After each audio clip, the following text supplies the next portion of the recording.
Mask में मौजूद दो आदमी हीर को बाजू से पकड़कर वैन के करीब ले गए जो उन्हीं का इंतज़ार कर रही थी।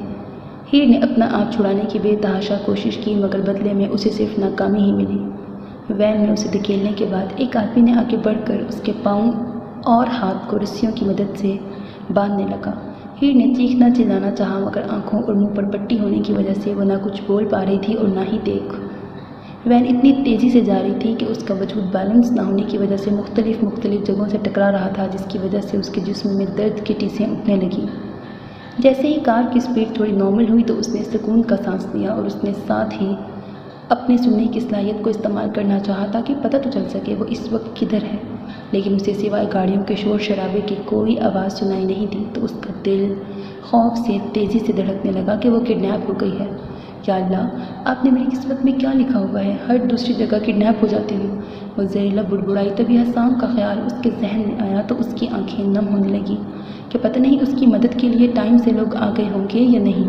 ये सोच ही उसके दिल को बुरी तरह कुचलने के लिए काफ़ी थी। कुछ भी बकवास मत सोचो हीर, वो ठीक होगा, देखना जल्दी तुम्हें लेने आएगा, इसलिए अपने दिमाग को इस्तेमाल में लाओ और ट्रेनिंग में जो कुछ सीखा है उस पर अमल करो। अब हसाम के पहुंचने तक थोड़ी हिम्मत और बहादुरी दिखाओ।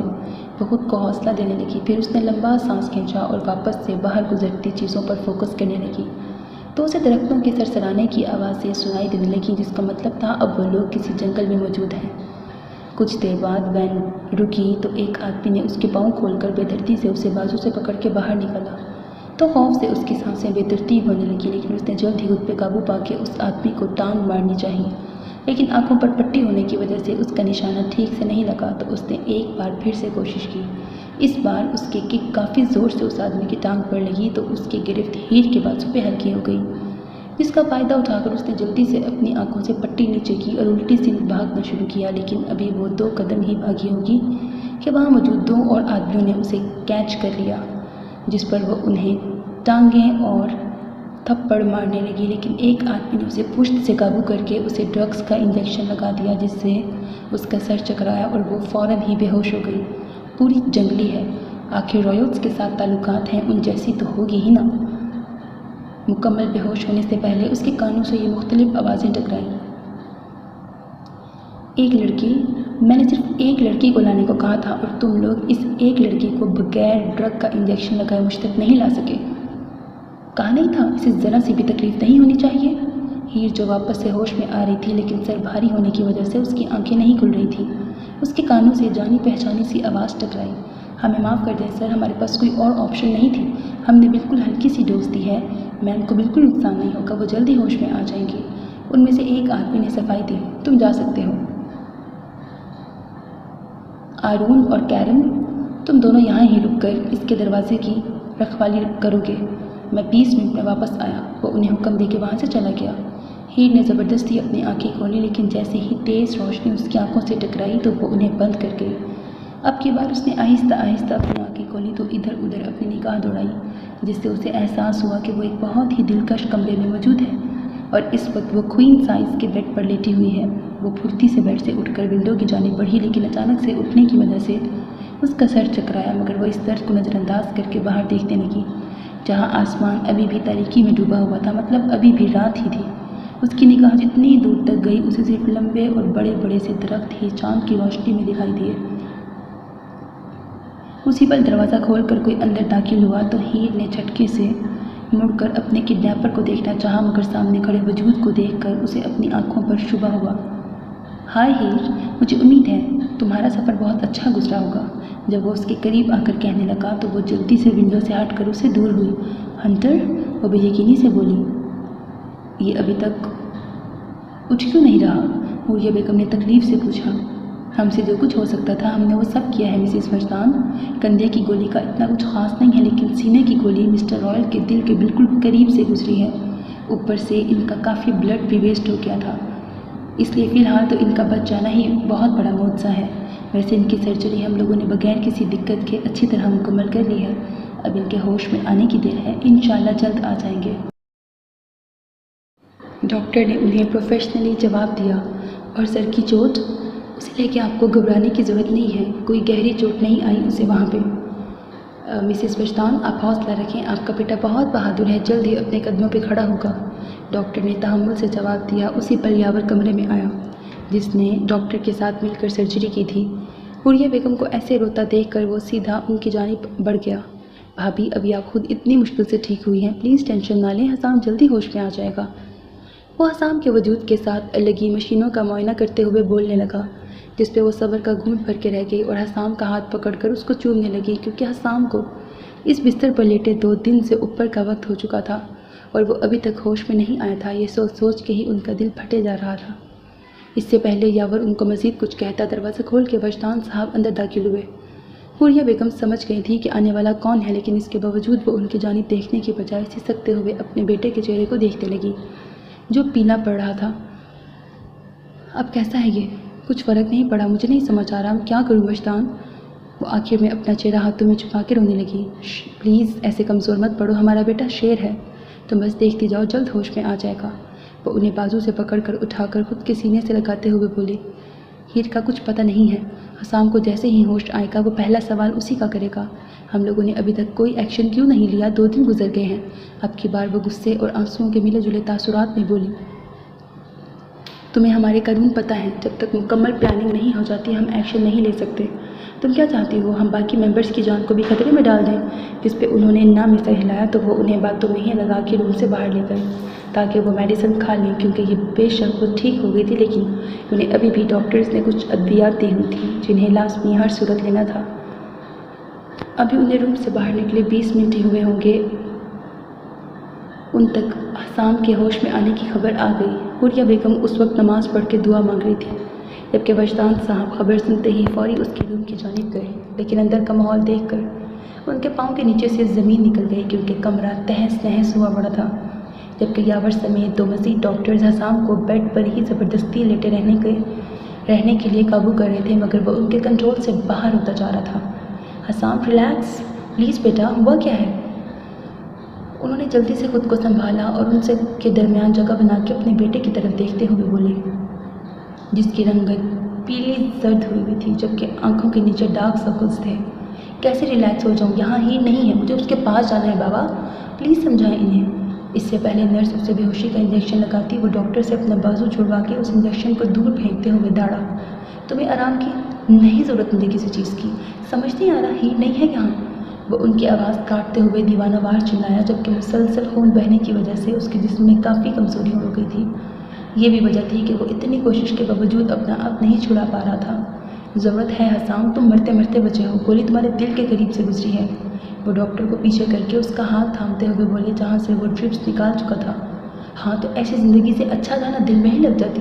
वो एकदम तल्ख हुआ था। हुरिया बेगम जो अभी दरवाजे में दाखिल हुई थी, अपने बेटे के अल्फाज पर उन्होंने अपने मुंह पे हाथ रखकर अपनी सिसकी को रोका था, जबकि वजदान साहब का हाथ उठा था और उसके मुंह पे अपना निशान छोड़ गया, जिस पर वो बेयकीनी से अपने पापा की तरफ देखने लगा।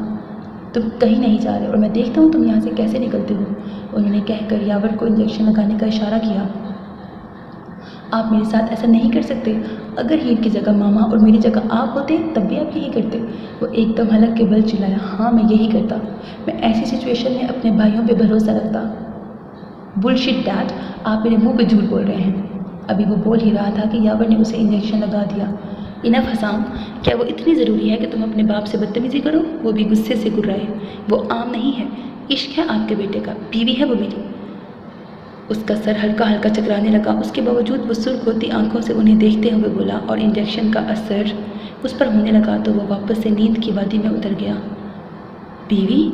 वजदान साहब ने नासमझी से उस अल्फाज को दोहराया, क्योंकि उन्हें कुछ समझ नहीं आया था। जैसे ही यह अल्फाज उनके जहन में महफूज हो गए तो वो हैरत से हसाम की जानिब देखने लगे। तभी हुरिया बेगम के रोने की आवाज़ उनके कानों से टकराई तो उन्होंने होश में आकर दरवाजे की जानिब देखा, जहाँ वो रोते हुए ना में सर हिला के उन्हें देख रही थी।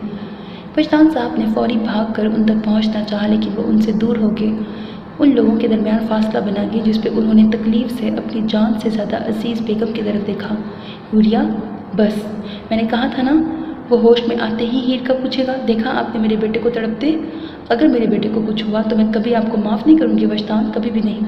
इससे पहले वजदान कुछ कहता, हुरिया ने हाथ के इशारे से उन्हें रोक कर अजियत से कहा, एक लड़की हम एक लड़की तक नहीं पहुंच पा रहे, हम दी रॉयल्स एक लड़की का पता नहीं लगवा पा रहे। वो शोला बरसाते लहजे में कहने लगी, हम रॉयल्स हैं, सारी पावर, कंट्रोल, कनेक्शंस सब कुछ है हमारे पास, फिर ये लाचारी, बेबसी कैसी?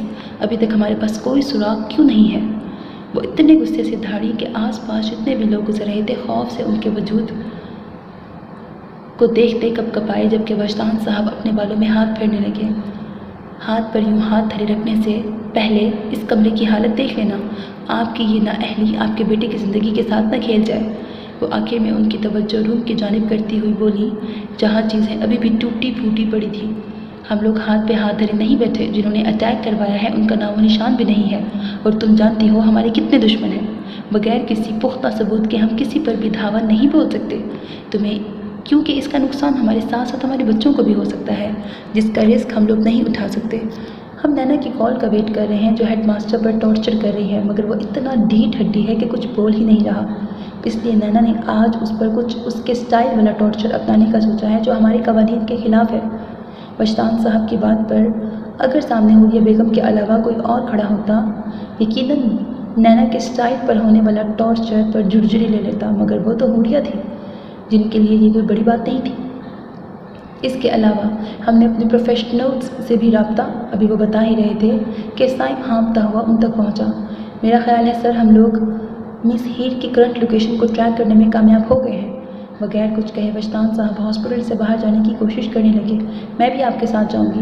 हुरिया के अल्फाज पर वजदान के चलते कदमों को ब्रेक लगी और वो बेयकीनी से अपनी बीवी की जानिब देखने लगे कि शायद वो इस सिचुएशन में कोई मजाक कर रहे हों, लेकिन उनके चेहरे पर संजीदगी देखकर उनके माथे पर सिलवटें बढ़ी। ये वक्त मजाक का नहीं है हुरिया, जाओ वापस असाम के पास और उसके साथ रहो। वो हुक्मिया लहजे में कह के हॉल की सीढ़ियाँ उतरने लगे। चॉइस आपकी है, या तो आप मुझे अपने साथ लेके जाएं या फिर मैं बगैर आपके ही आ जाऊंगी, क्योंकि जाऊंगी तो मैं हर सूरत ही। उन्होंने रुक कर लंबा सांस खींचा और फिर अपनी हथेली उसके जानिब फैलाई जो हुरिया ने फौरी थाम ली। You will pay for that later, वो उनके कान में सरगोशी नुमा बोले, जिस पर वो कंधे उचकाते हुए मुस्कुराने लगी। तो तुम्हें क्या मिला है? वजदान साहब ने साइम से पूछा, जो कि उनके बराबर चलने की कोशिश कर रहा था। हीर का फ़ोन ट्रैक करने में मुझे काफ़ी दिक्कत हुई है क्योंकि उसका मोबाइल ही बंद है, लेकिन काफ़ी मेहनत के बाद पता चला है कि वो लोग नॉर्थ साइड पर मौजूद जंगलात में कहीं हैं और ये ड्राइव मेंशन से तकरीबन 2 घंटों की है। मैंने हासिक से बात कर ली है, वो हमारे निकलने के लिए गाड़ियों का अरेंज करवा चुका है और इस वक्त वो हमारा हॉस्पिटल के दरवाजे पर इंतज़ार कर रहा है। हॉस्पिटल से निकलते ही सामने का मंजर देखकर वजदान साहब का सर अपने बेटे का काम देखकर फ़ख्र से ऊंचा हो गया। जहां ब्लैक गाड़ियां लाइन में खड़ी थी, जबकि कुत्ते अपने अपने पिंजरों में कैद थे जो हुक्म मिलते ही खुशबू सूंघने को तैयार थे। मामा, आप यहाँ क्या कर रही हैं? हासिक ने हुरिया बेगम को वहाँ आते देखकर नासमझी से पूछा। मैं तुम लोगों के साथ जा रही हूँ, वो आम से लहजे में बोली। व्हाट? ये काफ़ी खतरनाक हो सकता है मामा, हम पहले ही एक बार आपको खो चुके हैं, वापस से ये रिस्क नहीं लेने वाले। आप प्लीज़ अंदर जाएं। मैं जा रही हूँ और ये मेरा हतमी फ़ैसला है। अगर तुमने इनकार किया तो मैं अपनी पोजीशन का फ़ायदा उठा के तुम्हें इस मिशन से बाहर कर सकती हूँ, इसलिए चुप रहो और आगे बढ़ो। उन्होंने सख्त लहजे में कहा तो वो लब भींच के रह गया। बाबा, आप समझाएं ना इन्हें। वो बेसब्री से अपने बाबा की तरफ देखता हुआ बोला, क्योंकि वो अभी बिस्तर से उठी थी और ऐसे में मिशन करना उनके लिए नुकसानदेह हो सकता था। वो हमारे साथ आ सकती हैं, तुम्हारी मामा खुद की हिफाजत करना जानती हैं, इनके लिए ये नया नहीं है, इसलिए ये सब छोड़ो और गाड़ी में बैठो। क्या आप भूल गए हैं ये 1 हफ्ता पहले कोमा में थी? उसने बहस की।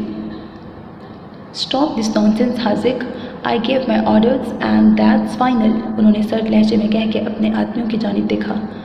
साइम ने कहा है कि हमें वहाँ तक पहुँचने के लिए 2 घंटे लगेंगे, लेकिन मैं चाहता हूँ तुम लोग ट्रैफिक के सारे कवानीन आज तोड़ दो, क्योंकि अगले 45 मिनट में हमें वहाँ हर सूरत मौजूद होना है। वो संजीदगी से कह के हुरिया का हाथ पकड़ के अपनी गाड़ी की जानिब बढ़ गए और ड्राइविंग सीट संभाल कर हुरिया ने जैसे ही सीट बेल्ट बांधी, उन्होंने रेस पर अपना पाँव रखा और गाड़ी फुल स्पीड में अपनी मंजिल की जानिब जाने लगी। ठीक 45 मिनट के बाद रॉयल्स के आदमी साइम की बताई हुई लोकेशन तक पहुंच चुके थे। गाड़ी पर ब्रेक लगाकर वजदान साहब ने फुर्ती से हुरिया का हाथ पकड़ा, इससे पहले कि वो गाड़ी से बाहर निकलती। जब तक मैं तुम्हें बाहर निकलने का इशारा न करूं, तुम बाहर नहीं निकलोगी। मुझे बाहर की सूरत हाल देख कर तसल्ली करने दो। इससे पहले वो एहतजाज करती, उन्होंने सख्त निगाहों से उन्हें देखा। मेरे सामने ये फजूल की मनमानी मत करो, जो कहा है वैसा करो, मुझ पर यकीन करो। उनके कहने पर हुरिया ने इस्बात में सर हिलाया तो वो जल्दी से दरवाज़ा खोल के बाहर निकल गए। यहाँ पर कुछ भी नहीं है बाबा। हाजिक और उसके आदमियों को वहाँ का एरिया छानने के बाद कुछ नहीं मिला तो वो वजदान साहब से मुखातिब हुआ। हमें सेल फ़ोन मिल गया है सर।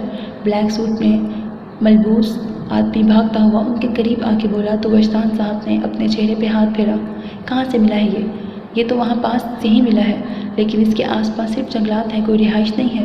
वो आदमी फ़ोन उनकी जानिब बढ़ाते हुए बोला जो वैन में हीर के पास ही गिरा पड़ा था। जब उसे बाजू से पकड़कर गाड़ी से बाहर निकाला गया था तब वो सेल भी बाहर आ गिरा था।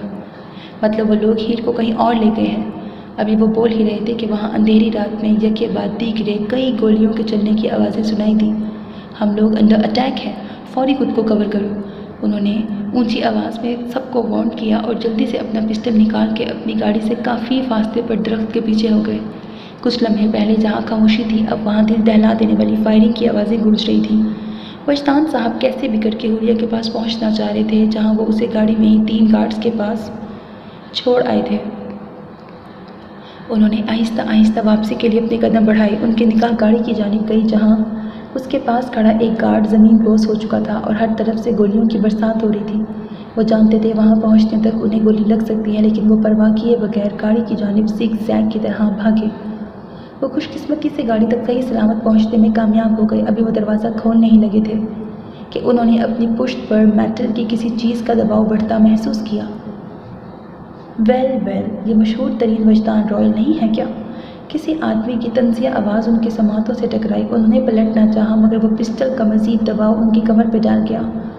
यहाँ से हिलने की जुर्रत भी मत करना वरना आज तुम्हारा इस दुनिया में आखिरी दिन होगा, उस आदमी ने वार्न किया। उनका तो पता नहीं लेकिन तुम्हारा आज आखिरी दिन है पक्का, हुरिया ने सफाकी से कहकर ट्रिगर दबा दिया, जिसकी वजह से गोली सीधा उस आदमी के दिल पे लगी और वो ज़मीन पे गिर गया। वजदान साहब ने पलट कर पीछे देखा तो उनकी निगाह अपनी बेगम पे पड़ी जो शोला बरसाती निगाहों से उस वजूद को देख रही थी। लेकिन जैसे ही उनकी नज़र वजदान से टकराई तो उनकी आंखों में नरमी आ गई। आप ठीक है? वो जो जवाब देने के लिए मुँह खोलने लगे थे, बाएं जानिब से 2 आदमियों को उनकी जानिब पिस्टल किए देखकर उन्होंने फौरी हुरिया को बाजू से पकड़कर आगे की जानिब खींचा, जिसकी वजह से गोली हुरिया के सर को मिस करके गाड़ी के शीशे को लगी।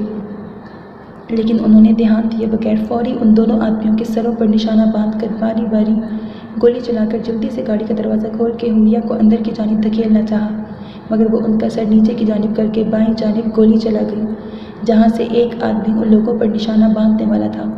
जब उन्होंने देखा कि वो गाड़ी में नहीं बैठ रही तो वो उनका हाथ पकड़कर दरख्त के पीछे हो गए। मैंने तुम्हें कहा था गाड़ी के अंदर रहना, तुम बाहर क्या कर रही हो? जब उन्हें लगा कि वो अब थोड़ा महफूज हैं तो वो गुस्से से दहाड़े। मैंने ऐसी सिचुएशन में ज़िंदा रहने के असबाक सीधे सीखे हुए हैं वजदान, आप मेरी फिक्र मत करें। वैसे भी इन हालात में गाड़ी में ही रहना खुदकुशी के मुतरादिफ है, क्योंकि पेट्रोल वाली जगह पर गोली लगने से गाड़ी ब्लास्ट भी हो सकती है। वो संजीदगी से बोली, तुम ठीक कह रही हो, मैं देख रहा हूँ तुम्हारा निशाना अभी भी बहुत पक्का है। वो उन्हें सराहते हुए बोली, मैं हमेशा ही सही कहती और करती हूँ, वो इतराते हुए बोली। और फिर वो दोनों अपने बाकी आदमियों की जानिब एक साथ बढ़ने लगे, क्योंकि ये वक्त था एक साथ होकर दुश्मनों से जीतने का। आधा घंटा मुसलसल फायरिंग के बाद फाइनली जीत रॉयल्स की हो रही थी, लेकिन इस दौरान उनके काफ़ी आदमी ज़ख्मी हुए थे और कुछ की मौत भी हुई थी। जब फायरिंग बिल्कुल रुककर वापस से उस एरिया ने खामोशी तान ली तो उस दौरान जो लोग जिंदा बचे थे वो अपने अपने ठिकानों से बाहर निकलने लगे। जब वजदान ने अपने ज़ख्मी और मुर्दा हालत में आदमी देखे तो वो अफसोस से अपना सर हिलाने लगा, क्योंकि जब भी कोई उसका आदमी मरता था उसे बहुत ज़्यादा तकलीफ़ होती थी, लेकिन वो भी मजबूर था, क्या कर सकता था जब उन सब ने ये ज़िंदगी अपनी मर्ज़ी से चुनी हुई है, जहाँ ज़िंदगी से कम मौत से ज़्यादा पक्की यारी होती है। साइम, तुम कुछ आदमियों के साथ उन ज़ख्मी हालत में मौजूद लोगों को हॉस्पिटल ले जाओ, जहाँ डॉक्टर्स उनका ट्रीटमेंट करने के लिए तैयार हैं, और जिनकी अनवात हो गई है प्लीज़ उनके नमाज जनाजा की तैयारी करवा दो। और हाँ, दुश्मनों के जो आदमी ज़ख्मी हैं उन्हें यावर के पास भेज दो, वो खुद ही सोच लेगा उनके साथ उसने क्या करना है, बस उसे इतना बताना कि ये ज़िंदा रहें। उनके कहने पर साइम ने फौरी अपना सर हाँ में हिलाया और कुछ आदमियों की मदद से उन आदमियों को वापस ले जाने लगा। हमारा शक बिल्कुल कंफर्म हो चुका है, वो लोग यहाँ इन जंगलात में ही मौजूद हैं। उनके आदमी इस सारे एरिया को घेरे हुए हैं, लेकिन हमने अभी अभी उन्हें काफ़ी अच्छी खासी शिकस्त दी है, जिसकी वजह से उन्हें वापस से हर चीज़ बैलेंस करने के लिए कुछ वक्त तो लगेगा, और इसी का हमें फ़ायदा उठाना है। हम लोगों के पास कुत्ते हैं जो उन लोगों को ट्रैक कर सकते हैं। हाजिक, तुम शारिब के साथ लीड लो। मैं और हुरिया आसपास की जगह का मुआयना करते हुए तुम लोगों के पीछे ही आ रहे हैं। वो बेड के साथ पुष्ट लगाकर ज़मीन पर बैठी छत को देखने लगी। उसे यहाँ आए 2 दिन गुजर चुके थे। इन 2 दिनों में उसे अभी तक यकीन नहीं हुआ था कि लाने वाले आदमियों में से एक हंटर था जिसे उसने दिल से अपना दोस्त माना था और उसके लिए हसाम से भी झगड़ा किया था। हसाम का जब जब ख्याल उसके जहन में आता, उसकी हालत सोच सोच कर उसका दिल खून के आंसू होता। उसने मरकर भी नहीं सोचा था उसकी ज़िंदगी इतना भयानक टर्न लेगी। उसने गुस्से से अपने आंसुओं को हाथ की पुश्त से साफ कर डाला क्योंकि उसे कमज़ोर नहीं पड़ना था, लड़ना था अपनी आखिरी सांस तक। दरवाजे पर होती दस्तक ने उसकी तवज्जो अपनी जानिब खींची तो वह सीधा होकर बैठ गई और उसने उम्मीद की कि जो भी आ रहा है खाना हरगिज़ न लाए क्योंकि ब्रेकफास्ट की प्लेट भी अभी तक वैसे की वैसे ही पड़ी हुई थी। लेकिन जैसे ही आने वाले वजूद पर उसकी निगाह पड़ी तो वो फ़ौरन ज़मीन से उठकर बेड के दूसरे हिस्से की जानिब भाग गई। तो तुम यहाँ क्या कर रहे हो? उसने रोकदार लहजे में पूछना चाहा मगर उसकी ज़बान लड़खड़ाई। मुझे बदतमीज़ी करने वाले लोग इंतहाई नापसंद हैं बेला, लेकिन तुम यहाँ मेरी मेहमान हो इसलिए माफ़ करता हूँ। जैसे ही वो शख्स कह के बेड पे बैठा तो हीर का दिल खौफ से तेज़ी से धड़कने लगा। अगर उसके बस में होता तो वो उस वक्त हवाई मखलूक बनकर यहाँ से गायब हो जाती। तुम मुझसे क्या चाहते हो? वो उसकी जानिब देखते हुए अब की बार संजीदगी से पूछने लगी क्योंकि उसने कभी मर कर भी नहीं सोचा था कि उसके और एंथोनियो इग्नाशियो के रास्ते वापस से कभी टकराएंगे। बेला, तुम गलत समझ रही हो। तुम यहाँ इसलिए नहीं हो कि मुझे तुमसे कुछ चाहिए। ना ना, वो कह के ना में उंगली हिलाने लगा, जिस पर वो नासमझी से उसे देखने लगी। भला फिर उसे वहाँ क्यों लाया गया है? तुम यहाँ हो क्योंकि मुझे तुम्हारे फियांसे और बाप से कुछ निकलवाना है, तुम्हारे ज़रिए उन्हें ब्लैकमेल करना है। वह उसकी नासमझी को भांपते हुए सुकून से बोला, बाप और फियांसे? तुम्हें हसाम और वहाज अंकल से क्या चाहिए? हीर को लगा वो उन दोनों का हवाला दे रहा है, इसीलिए उलझती हुई निगाहों से उसे देखते हुए बोली, हसाम से बहुत हिसाब निकलते हैं, इस कदर कि तुम्हारी सोच है। बाकी वहाज ब्लैक यहाँ क्या लेने आ गया? मैं तुम्हारे बाप की बात कर रहा हूँ। और उसके अलावा तुमने रशिया में जाके जो कंप्यूटर से इन्फॉर्मेशन निकाली है उसका तुमसे कुछ हिसाब किताब करना है। वह तंजिया मुस्कुरा के बोला, जिस पे हीर के माथे पर शिकने पड़ने लगी। मेरा बाप? आखिर तुम कहना क्या चाह रहे हो? पहले ये बताओ, क्योंकि मेरा बाप वहाज ही है। अब की बार वो दांत पीसते हुए बोली, क्योंकि उसकी कस्टडी वहाज ब्लैक नहीं ली थी। तुम इतनी बच्ची हो या जानबूझ के बन रही हो? वो बेड से उतरकर उसकी जानिब बढ़ते हुए बोलने लगा तो हीर ने घबरा कर पीछे की जानिब कदम लेने शुरू कर दिए। मुझे सचमुच तुम्हारी बातें समझ नहीं आ रही। ओह, मतलब तुम्हें अपने बाप का ही नहीं पता? उसकी बात का लुत्फ उठाते हुए उसने कहा लगाया तो वह गुस्से से अपनी मुट्ठियाँ बींच गई। तुम्हारा बाप बिजनेस की दुनिया का शहंशाह, माफिया की दुनिया का बेताज बादशाह, जहाँ ज़ेब रॉयल, क्या नहीं जानती उसे? वो उसके करीब आकर गुस्से से पूछने लगा तो हीर को सांस लेने में दिक्कत होने लगी।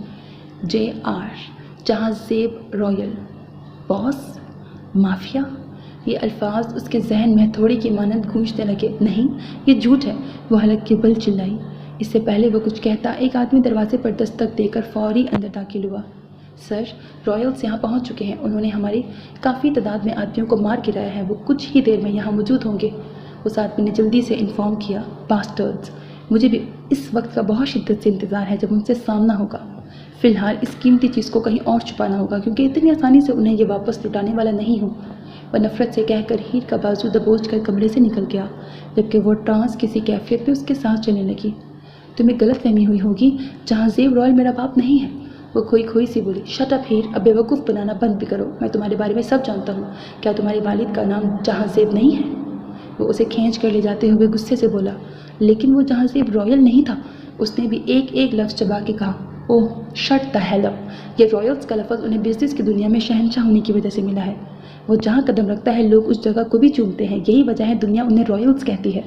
उसके रोब और दबदबे की दुनिया दीवानी है। तुमने कभी न्यूज़पेपर उठा के रीड नहीं किया? वो तंजिया लहजे में पूछने लगा। बॉस, वो लोग मेंशन की हदूद तक पहुँच चुके हैं। आदमी ने आकर उसे इन्फॉर्म किया तो उसने इस बात में सह हिलाया। प्लान तब्दील हो गया है। फिर सबके सब फौरी तहखाने में पहुँचो। सब गार्ड्स को इन्फॉर्म कर दो। वो कहकर जल्दी से हीर का बाजू पकड़ते हुए ही उसे तहखाने में ले जाने लगा।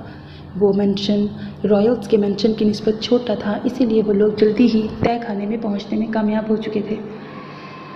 अगर इस वक्त हीर का दिमाग काम कर रहा होता तो वो चीखती चिल्लाती, लेकिन जो इन्फॉर्मेशन उसे मिली थी उसने उसके दिमाग को कुछ वक्त के लिए ही उसी में कैद कर लिया था कि मेंशन तो खाली लग रहा है, लेकिन अंदर जाते ही क्या पता कोई सरप्राइज़ हमारा इंतज़ार कर रहा हो। जब वो लोग पुराने मेंशन में दाखिल हुए तो बशतान साहब ने कहा, जिस पर सब हाँ में सर हिलाकर मुख्तलिफ सिमतों में हीर के वहाँ मौजूद होने के किसी निशान को ढूंढने लगे। शारिब ऑफिस की जानिब बढ़ गया, शायद कोई काम की इन्फॉर्मेशन हाथ लग जाए। और इस दौरान हासिक समेत बाकी सारे आदमी एक एक कमरा छानने लगे जो कि बिल्कुल खाली थे।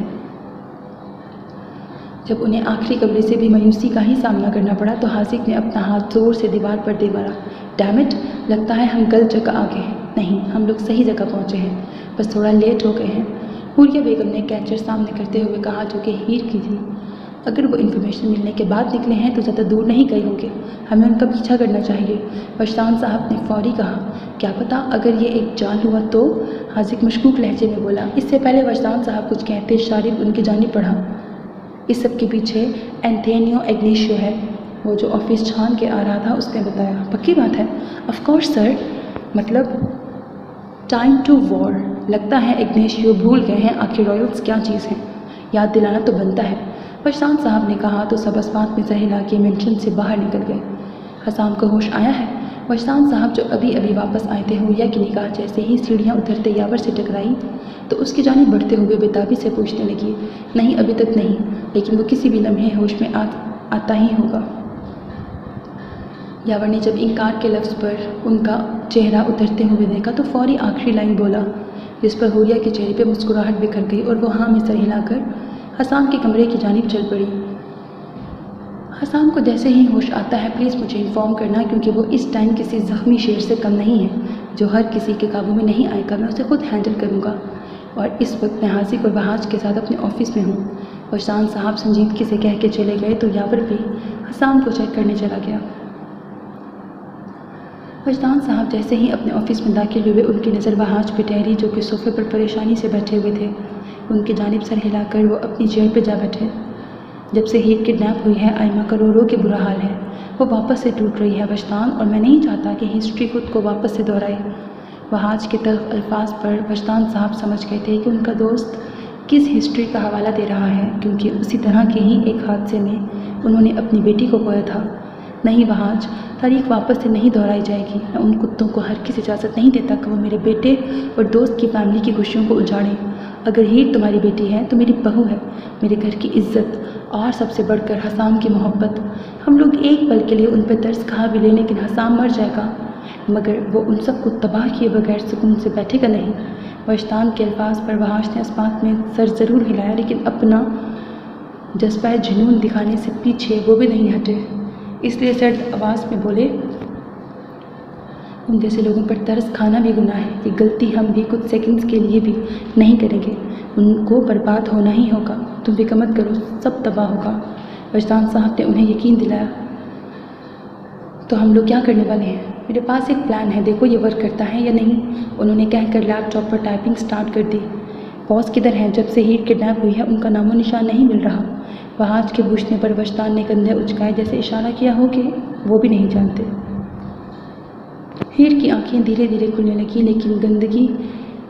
लेकिन गंदी सी स्मेल नाक से टकराई तो उसको उस जगह से घुटन महसूस हुई जहाँ पिछले 1 घंटे से वो बेहोश थी, क्योंकि बेसमेंट में पहुँचते ही हीर ने सदमे से बाहर निकलकर अपने दिमाग का इस्तेमाल किया था और एंथोनियो से अपना हाथ छुड़वा कर उसके मुँह पर ज़ोर से पंच मारा। साथ ही उसके आदमियों पर वार कर दिया, लेकिन एंथोनियो के इशारे पर एक आदमी ने उसकी गर्दन पर इंजेक्शन लगा दिया और बेहोश होने से पहले उसके कान से एंथोनियो के ये अल्फाज टकराए, मैं तब से तुम्हारा एक प्रिंसेस की तरह ख्याल रख रहा था, लेकिन तुम इस काबिल ही नहीं हो। देखना, अब मैं तुम्हारे साथ कैदियों जैसा ही सलूक करूँगा। तब से वो अब होश में आई थी। चाँद की रोशनी की मदद से उसने आसपास देखा तो उसकी आंखें खौफ से फैलीं, क्योंकि वहाँ उस जगह ढांचे और हड्डियाँ पड़ी हुई थीं जो कि इंसानों की लग रही थीं। वहशत और घबराहट की वजह से उसके मुँह से, इससे पहले कि उसके मुंह से चीख निकलती, उसने जल्दी से अपनी ज़बान को दांतों तले दबाया और वहाँ से निकलना चाहा, मगर खुद के हाथों को रस्सियों की मदद से बंधा देख वो इधर उधर देखने लगी ताकि वहाँ से निकलने का कोई सुराग ढूंढ सके। उसी पर उसने कदमों की आहट महसूस की तो वो जल्दी से अपनी आंखें बंद कर गई ताकि आने वाले को महसूस करवाए कि वो अभी भी बेहोश है। आने वाले आदमी ने करीब आकर उसके रुखसार को अपने अंगूठे से सहलाया, जिसकी वजह से हीर की सांसें थमी। लेकिन उसने आंखें खोलने की गलती नहीं की। तभी वो अपना हाथ उसके सर के पीछे ले जाकर उसके बाल अपने हाथ की मुट्ठी में जकड़कर उसका रुख ऊपर की जानिब कर गया। तकलीफ़ की शिद्दत की वजह से हीर की आंखें खुद ब खुद खुल गईं, जो कि एंथोनियो की आंखों से टकराईं। मैं तुमसे कुछ पूछूंगा जिसका जवाब सिर्फ सच होना चाहिए, क्योंकि झूठ हुआ तो तब भी मैं समझ जाऊंगा। और यकीन करो प्रिंसेस, तुम्हें इसके नताइज बिल्कुल भी पसंद नहीं आएंगे। वो उसकी जानिब झुककर सर्द मोहरी से बोला, जिस पर वो हाँ में अपना सर हिला गई। तो एंथोनियो उसके बाद छोड़कर कुर्सी खींचकर उसके बराबर बैठ गया। तुमने किस हद तक हमारी इन्फॉर्मेशन को कंप्यूटर से निकाल कर रॉयल्स को इन्फॉर्म किया है? जो जो उन्हें पता है वो सब मुझे बताओ, ताकि उनके मुताबिक मैं अपने प्लान में तब्दीली कर सकूं।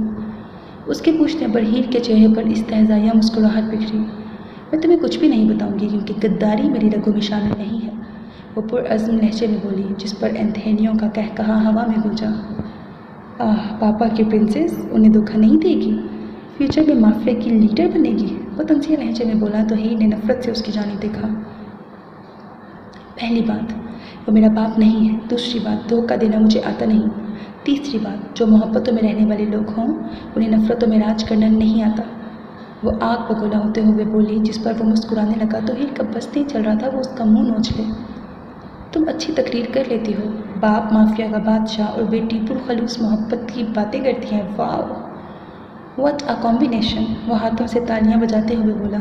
वो मेरा बाप नहीं है, वो गुस्से से दहाड़ी। खैर, तुम जो बहुत अच्छे सुनाते हो।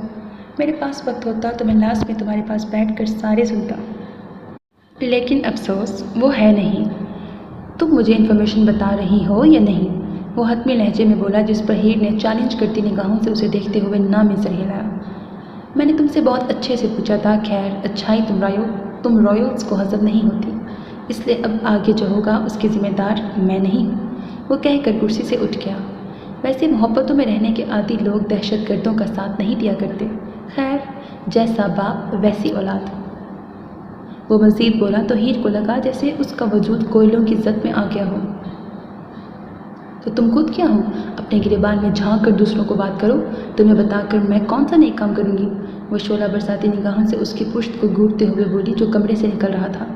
मुझे तो बताना ही होगा, चाहे खुशी से या ज़बरदस्ती।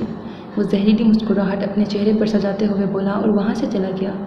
कुछ ही लम्हों बाद वो 2 आदमियों को अपने साथ लेके वहाँ आया था। उन दोनों में से एक हंटर हीर का दोस्त था। उसे देखकर वो गुस्से से अपनी मुट्ठियों को भींच गई। मुझे कैसे भी करके हीर से इन्फॉर्मेशन चाहिए, जैसे मर्जी करके वो इससे निकलवाओ। कोई भी हथकंडा इस्तेमाल करो सिवाय इसे जान से मार देने के। वो सपाकी से अपने दोनों आदमियों को हुक्म दे के वहाँ से चला गया। जैसे ही वो गया, हंटर के अलावा वहाँ जो दूसरा आदमी था वो हीर की जानिब बढ़ा। तो हीर ने अपने खुश्क होते लबों पर ज़बान फेरी, लेकिन उस आदमी ने बगैर कुछ कहे उस तक पहुँचते ही काफ़ी ज़ोरदार थप्पड़ उसके मुँह पे दे मारा, जिसकी वजह से हीर ने अपने मुँह में खून का जायका महसूस किया। क्या इन्फॉर्मेशन है तेरे पास? जल्दी बता, वो घूरते हुए बोला। तो हीर को वो इंसानी शक्ल में जानवर लगा। नहीं बताऊंगी, उसने खून को ज़मीन पर थूकते हुए पुरएतमाद लहजे में कहा। तभी उस आदमी ने एक और तमाचा उसके मुंह के दूसरे हिस्से पे दे मारा, जिसकी वजह से कुछ लम्हों के लिए उसकी आंखों के सामने अंधेरा छा गया। नहीं बताएगी? वो उसके गले को पकड़ते हुए बोला, जिस पर हीर ने उसके मुंह पे थूक दिया। तो उस आदमी ने पीछे हटकर ज़ोर से उसके पेट पर पंच मारा, जिसकी वजह से हीर को लगा कि उसकी 1-2 रिब्स तो लाश में टूटी होंगी। दर्द की वजह से ना चाहते हुए भी उसकी आंखों से आंसू निकलकर उसके गालों पर लड़ियों की शक्ल में बहने लगे। इससे पहले वो आदमी अपनी बेल्ट निकालता, हंटर ने जल्दी से उसके आगे आके रोका। नहीं, इसे थोड़ा आराम दो, इसकी हालत देखो, वो सख्त लहजे में बोला। तो उस आदमी ने एक नज़र हीर को देखा, जिसकी हालत से लग रहा था कि उस पर थोड़ा सा भी मज़ीद जबर हुआ तो वो बेहोश हो जाएगी। लेकिन रॉयल्स की बेटी है ये, जहाँ ज़ेब बाप है इसका, इसीलिए सोच समझ के इस पे हाथ उठाओ, उसने वार्न किया। लेकिन हम रॉयल्स के नहीं, इग्नेशियो के आदमी हैं। वो आग बगोला हुआ। ये दोनों माफिया की दुनिया के लीडर हैं, इनमें सुलह हो जाएगी, हम जैसे खामखा मारे जाएंगे। इसको थोड़ा रेस्ट दो, थोड़ी देर बाद वापस आके निपट लेंगे, क्या पता तब तक इसकी अकल ठिकाने आ जाए, उसने मशवरा दिया। तो उस आदमी ने सोचते हुए हाँ में सही लाया। तुम्हारे पास 30 मिनट है लड़की, अपना मुँह खोलो वरना मेरा हाथ नहीं रुकेगा। वो दबका के वहाँ से चला गया। तो हंटर जल्दी से हीर के कदमों में बैठ गया। प्लीज़ हीर, अपनी जान की खातिर थोड़ी इन्फॉर्मेशन दे दो, ताकि ये लोग कुछ वक्त के लिए टल जाएं। कोई ऐसी इन्फॉर्मेशन बता दो जिससे रॉयल्स को नुकसान भी ना हो और तुम्हें भी जीने के लिए कुछ वक्त मिल जाए। वो उसकी जानिब देखते हुए इल्तिजाया बोला, तुम्हें क्या लगता है मैं बेवकूफ़ हूँ? तुम जैसे घटिया और जालिम इंसान की बातों में आऊँगी जो मुझे यहाँ तक पहुँचाने में हिस्सेदार है, जो मेरे दर्द की वजह है? वो सुर्ख होती आंखों से उसे देखते हुए बोली, मेरा यकीन करो हीर, मैं तुम्हारी मदद कर रहा हूँ। मैं अभी जाके हसाम को फ़ोन करके बता दूंगा कि तुम यहाँ हो, बस मेरा साथ दो। मैं अपने बदले की आग में तुम्हारी कुर्बानी नहीं दे सकता। सॉरी, मुझे देर से एहसास हुआ, लेकिन प्लीज़ समझो। वो जानबूझ के उसके बाल खींचने का नाटक करते हुए उसके कान की जानिब झुक कर सरगोशीनुमा बोला, क्योंकि वहाँ कैमरा लगा हुआ था और एंथोनियो नहीं देख सकता था। और एंथोनियो उन्हें देख सकता था। हीर का दिल किया कि और कुछ बताए या ना बताए, ये ज़रूर बता दे कि रॉयल्स जानते हैं कि आज बॉस ने जो वापस न्यूयॉर्क अपने प्राइवेट जेट से जाना है उसमें बॉम्ब है, ताकि इग्नेशियो प्लान में तब्दीली करके किसी और तरह बॉस को उड़ाने का मंसूबा बना ले। लेकिन उसमें ये करने का हौसला नहीं था, क्योंकि बाप होने का उसे अभी कंफर्म नहीं था, लेकिन बॉस तो था ही ना वो। मैं ऐसा नहीं करूँगी, वो जैसे भी हैं मेरे लोग हैं, मैं उनको चीट नहीं करूँगी। मरना पसंद है, धोखा देना नहीं। उसके एतमाद पर वो अफसोस से ना में सर हिला के ज़मीन से उठ गया। दुआ करना जो मैं सोच रहा हूँ उसमें कामयाब हो जाऊँ, वो कहकर बगैर उसकी तरफ देखे कमरे से निकल गया। हसाम की आंख खुली तो उसने खुद को बेड पे पाया तो वो जल्दी से अपने वजूद से ड्रिप्स निकाल कर नीचे उतरने की कोशिश करने लगा। इससे पहले वो बिस्तर से निकल जाता, हुरिया बेगम ने नम आंखों से उसके कंधे पे हाथ रखा, जिसने उनके जानिब एक बार भी देखा नहीं था। वो बेदहानी में उनका हाथ झटक कर जल्दी से हर चीज़ से आज़ाद होकर बेड से नीचे उतरा। क्या वो तुम्हें मुझसे भी ज़्यादा अजीज़ है कि तुम एक बार मुझे देखोगे भी नहीं? हुरिया बेगम की सिसकी भरी आवाज़ ने उसके चलते कदमों को ब्रेक लगाई, जो दुनिया से बेगाना जल्द से जल्द हीर तक पहुंचने का ख्वाहिशमंद था। उसने पलट कर एक नज़र तमाम रूम में देखा, जहां बेड के किनारे पर उसकी माँ रोते हुए उसे देख रही थी, जबकि डॉक्टर्स और नर्सिस भी वहाँ मौजूद थे। लेकिन अब की बार उसे रोकने की जुर्रत किसी ने नहीं की थी। बस उसके होश में आने की खबर बशतान साहब तक पहुँचा दी गई थी। हसाम, उसकी मोहब्बत में तुम्हें मेरे आंसू भी नहीं दिखते? अब की बार वो तड़पते हुए बोली तो हसाम पलक झपकते ही उन तक पहुंचकर उनके कदमों में ही गिर गया और उनके गिर्द अपना हसार बांध कर शिद्दत से रो दिया। प्लीज़ ऐसा कुछ भी कह के मुझे गुनाहगार मत करें, आपको खुदा का वास्ता है मामा। आपको तकलीफ़ पहुंचा कर तो मैं अपने रब को नाराज़ कर दूंगा। जानती है ना कितना आला दर्जा रखा हुआ है उसने माँ का। वो बच्चों की तरह रोते हुए बोलने लगा तो हुरिया बेगम उसके बराबर बैठकर उसका माथा चूमने लगी। मैं बस इस वक्त बहुत बेसुकून हूँ, मेरा ये दिल बस तड़प रहा है माँ, मुझे समझ नहीं आ रहा उसे कैसे तसल्ली दूँ। वो मेरी जिम्मेदारी है, मुझसे दूर है, पता नहीं वो किस हालत में है। शायद मैं इतना बुरा हूँ कि मैं अपनों की हिफाजत भी नहीं कर पाता। मुझसे हमेशा मेरे अपने मेरी आंखों के सामने छिन जाते हैं। वो इस कदर दर्द से रोते हुए बोला कि उसके रोने पर वहाँ मौजूद हर इंसान की आंखें भीगने लगी। ऐसा कुछ नहीं है, तुम बुरे नहीं हो, तुम प्यारे हो, तुम जैसा अनमोल कोई नहीं है।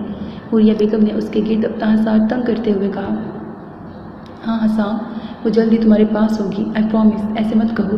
बशतान साहब जो अभी कमरे में आए थे अपने बेटे की ये हालत देखकर तड़प के रह गए, इसलिए उसके बराबर बैठकर उसे अपनी बाहों में लेकर उसके माथे पे अपने लब रखते हुए बोले, मामा बाबा प्लीज़ इजाज़त दें, क्योंकि बिस्तर पे पड़े रहना बुज़दिलों का काम है और आपका बेटा बुज़दिल नहीं है। 2 गोलियाँ आपके बेटे को कमज़ोर नहीं बना सकती, प्लीज़ मुझ पर भरोसा करें। इस सब के पीछे जो कोई भी है, आज रात तक मैं उसे ज़िंदा या मुर्दा आप लोगों के सामने पेश कर दूँगा। बस राज़ी हो कि मुझे इजाज़त दे दें। वैसे भी जब तक वो पाक ज़ात नहीं चाहती, मेरी ये चलती सांसें कोई रोक नहीं सकता। मुझे उस जालिम तक पहुँचने दें। उन दोनों के सामने अपने हाथ फैलाता हुआ बोला तो हुरिया और बशतान साहब ने एक दूसरे को देखने के बाद अपने हाथ अपने बेटे के हाथ पे रख दिए। जाओ, जो करना है करो, तुम्हारे माँ बाप की तुम्हें मुकम्मल सपोर्ट है। हुरिया बेगम ने फ़ख्र से कहा तो वो तीनों ही ज़मीन से उठ गए। उसी पल एक आदमी हसाम के रूम में आया और उसे फ़ोन देके कहा कि हंटर नामी शख्स की उसके लिए कॉल है। क्या चाहते हो तुम? हसाम जानता था कि वो यूं ही कॉल नहीं करेगा, इसलिए दांत पीसते हुए बोला, लेकिन सामने से मिलते जवाब पर उसकी आंखें फैली। कहाँ है वो? अगर तुमने मुझसे झूठ बोला तो तुम्हें दुनिया के किसी भी कोने से ढूंढ निकाल के जिंदा ज़मीन में गाड़ दूंगा। उसके लहजे से कोई भी नहीं बता सकता था कि वो अभी अभी मौत को छू के वापस आया है। न जाने क्या जवाब दिया गया था। वो जवाब पर सर हिलाता रहा। तुम मेरी हिफाजत की फिक्र मत करो, मैं कुछ ही देर में वहाँ मौजूद होऊंगा। वो सुलगते हुए लहजे में कहकर मोबाइल फ़ोन ज़ोर से दीवार पे मार किया, जिसकी वजह से वो टुकड़े टुकड़े होकर ज़मीन पे गिर गया। मैं जानता हूँ हीर कहाँ है, हमें जल्द से जल्द उस तक पहुँचना है। वो कहकर चेंजिंग रूम की जानिब बढ़ गया तो वजदान साहब भी उसके पीछे चले गए ताकि उसके कपड़े तब्दील करने में मदद कर सकें। उस कमरे में जो कुछ भी हुआ है इसकी खबर उन 4 दीवारों से बाहर नहीं जानी चाहिए। हुरिया बेगम ने झुलसती निगाहों से सब डॉक्टर्स और नर्सों को देखते हुए वार्न किया, जिस पे उन्होंने फौरी हाँ में सर हिलाया। इस दफ़ा तुम्हें कोई चोट पहुंची तो मुझसे बुरा कोई नहीं होगा। वजदान साहब ने हुरिया बेगम के साथ सीढ़ियां उतरते हुए हसाम को वार्न किया। जी बाबा, आई प्रॉमिस, मुझे आँच भी नहीं आएगी। वो फुर्ती से सीढ़ियां उतरते हुए बोला। आहिस्ता चलो हसाम, और तुम अकेले नहीं जा रहे, तुम्हारे साथ वहाज और हासिक भी होंगे। इससे पहले वो आगे निकल जाता वजदान साहब ने ऊंची आवाज़ में कहा तो वो जल्दी से हाँ में सर हिलाकर हासिक के ऑफिस की जानिब बढ़ गया, क्योंकि वो अपने पापा की परेशानी समझ रहा था, इसलिए उनको तकलीफ़ पहुंचाकर वो कुछ भी नहीं करना चाह रहा था। चलो उठो हासिक, मैं जानता हूँ हीर कहाँ है। वो जल्दी से हासिक के ऑफिस में दाखिल होकर वहाज साहब और हासिक को देखते हुए बोला, लोकेशन बताओ, मैं नेट पे सर्च करता हूँ। हासिक ने कहा तो हसाम ने जल्दी से लैपटॉप की जानिब झुक कर वहाँ टाइप करने लगा। ये तो वही लोकेशन है जहाँ हम लास्ट बार हीर को लेने पहुँचे थे। हासिक ने अपने बालों पर हाथ फेरते हुए कहा। हाँ तो एंथोनियो उसे अपने मेंशन की बेसमेंट में रख रहा है, मुझे यही इन्फॉर्मेशन मिली है। हसाम ने दूर होकर कहा, ये कोई ट्रैप हो सकता है। वहाज साहब बोले, नहीं, उसकी आवाज़ से पता चल रहा था कि वो सच कह रहा है। वो मेरे को बताया, हम उसके इतने करीब से होकर वापस आ गए। हासिक ने झुंझलाते हुए कहा, गाड़ियाँ बाहर तैयार हैं, निकलो आप लोग। वजदान साहब ने कमरे में आकर उन्हें इन्फॉर्म किया तो वहाज और हसाम दरवाजे की जानिब बढ़ गए। रुको, हमें ये देखना चाहिए। हासिक जो लैपटॉप बंद करने वाला था, इग्नेशियो की वीडियो कॉल पर उसे रिसीव करके लैपटॉप सब की जानिब करते हुए बोला, ओह आई सी, रॉयल्स और ब्लैक तमाम लोग इस मुश्किल कट द क्रैप, और हमें बताओ कि तुम चाहते क्या हो। वजदान साहब गुस्से से गुर्राए। आह वजदान, तुम इतने ही बेसब्रे हो रहे हो तो पहले ये देखो। उसने कहकर कैमरे का रुख हीर की जानिब कर दिया तो उसके एक आदमी ने हीर के बालों को पकड़कर उसका रुख कैमरे की जानिब किया। उसकी हालत देखकर वहाँ मौजूद तमाम लोगों के वजूदों में अज़ियत की लहर दौड़ी, मगर बगैर कुछ रिएक्ट किए खाली निगाहों से स्क्रीन की तरफ देखने लगे। तुम्हारी मंगेतर बहुत खूबसूरत है हसाम। हीर, हेलो बोलो अपने हैंडसम फियांसे को। इग्नेशियो ने स्क्रीन के उस पार हसाम की जानिब इशारा करते हुए तंज़िया हंसी अपने चेहरे पर सजाते हुए कहा, जिस पर वो सख्ती से अपने लब आपस में भींच गई। तभी इग्नेशियो का हाथ उठा और हीर के चेहरे पर अपना निशान छोड़ गया। इसे छूने की जुर्रत भी मत करना, वरना मैं तुम्हें जान से मार दूंगा। हसाम, जो तब से हिम्मत का मुजाहरा कर रहा था, एकदम से उससे हारते हुए आग बगोला होकर बोला। उसका बस नहीं चल रहा था लैपटॉप की स्क्रीन तोड़ के दूसरे हिस्से तक पहुंच जाए। वाह, तुम रॉयल्स मुझे इम्प्रेस करने का मौका कभी जाने नहीं देते। तुम्हारी लड़की इस वक्त मेरे कब्जे में है और तुम में फिर भी इतनी हिम्मत है कि मुझे यूँ धमकाओ। लगता है थोड़ा सबक सिखाना ही पड़ेगा। इग्नेशियो ने शैतानी कहकहा लगा के पास ही पड़े टेबल से चाकू उठाया। उसका इरादा भांपते हुए स्क्रीन की दूसरी तरफ तमाम लोगों के रोंगटे खड़े हो गए। मत करना ये प्लीज़, तुम्हें जो चाहिए है मैं तुम्हें सब कुछ देने को तैयार हूँ, बस हीर को कुछ मत करना प्लीज़। हसाम होश में आकर बाकायदा गिड़गिड़ाया, जिस पर एंथोनियो ने रुक कर उसकी तरफ देखा। दी हसाम वजदान रॉयल भीख मांग रहा है, क्या दिलकश समा है। निकलवाना तो तुमसे बहुत कुछ है, लेकिन फ़िलहाल तुम तड़पते तुम्हें देखना है, उसने सफाकी से कहकर वो चाकू हीर की थाई में मार दिया। हीर की चीखों ने उस कमरे की दरो दीवार को हिला के रख दिया था। उसको इतनी तकलीफ़ पहुंचाना जितनी तुम बाद में बर्दाश्त कर सको। कसम उस पाक साथ की तुम मौत को तरसोगे, मैं तुम्हें वो भी नसीब नहीं होने दूंगा। हर ज़ख्म का हिसाब लूँगा, तुम्हारी ज़िंदगी मौत से बदतर बना दूंगा। गहरी और सर्द आवाज़ में हवा में गूंजी तो सब ने पलट कर बोलने वाले की जानिब देखा, जहाँ कोई और नहीं बल्कि जहांसेब साहब बजाते खुद खड़े थे। ओह हीर देखो, बाबा आए हैं, बेचारे जो कुछ नहीं कर सकते। जहांसेब जो अभी अभी इस ऑफिस में दाखिल होकर बोले थे, एंथोनियो ने हीर को कहा, जो बेयकीनी से सामने खड़े वजूद को देखने लगी, जिसे उसने जब से वो आई थी आज पहली बार देखा था। उसकी बचपन की यादें धुंधली थीं, लेकिन ये चेहरा आम तो नहीं था जिसे वो भूल जाती। अब ज़रा बस उसमें इतनी तब्दीली आई थी कि बालों में कहीं कहीं सफ़ेद रंगत भी थी। बाबा, वहाज साहब ज़ेरे लब बुड़बुड़ाए, जबकि बाकी सब भी बेयकीनी से उन्हें देखने लगे। हसाम, जो दिल के किसी कोने में इस बात पे शक रखता था, लेकिन आज वो शक यकीन में बदल गया था। उप्स, तुमने अपनी फैमिली को भी सच नहीं बताया हुआ, एंथोनियो तंज़िया लहजे में बोला। तो वो सब छोड़ो, ये सुनो, जिसके बाप ने उसकी बेटी की हिफाजत की खातिर सारी उम्र उससे जुदाई काटी हो, आज उसी बेटे की जान पर बनी हो तो वो बाप क्या करेगा?